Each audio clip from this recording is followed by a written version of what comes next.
what are some of the practical, specific things that you can do in your committee work to address domestic extremism, both at the federal level and in your own communities? Side of things, I think we really are at the point where we need to be taking a really big picture look at what is the DHS of the future.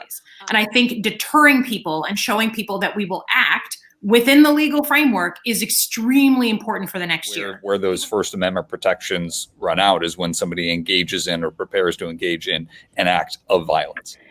So here is a little myth busting. The largest number of recruits actually comes from the state of California. And our military leaders have definitely identified that a lot of the complexity involved in the issues that we're dealing with today and in the future are going to really require innovative thought.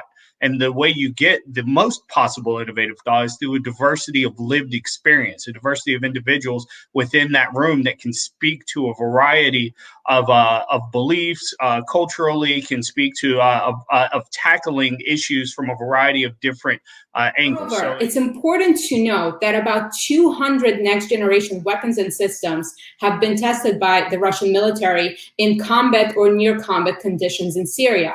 That is something that the U.S. military is quite reluctant to do. So Russia's been sustainably spending more than 4% of its GDP on military expenditure through the worst of an economic recession, low oil prices, and Western sanctions. Nothing has dented it, in part because the Russian state prioritizes defense over public welfare. That we need to have this more nuanced understanding about the future challenge that Russia is going to pose to the United States.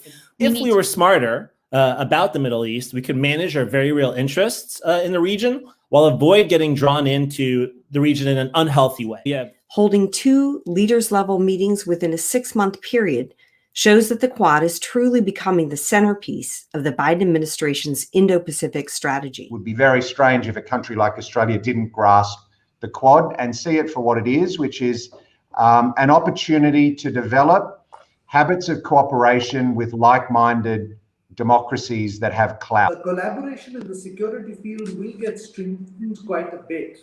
If, for instance, we act together in defining what a rules-based order should be. I commend CNAS for developing a program directly focused on the Indo-Pacific and on issues. Regathering to continue the conference next Tuesday, June 15th.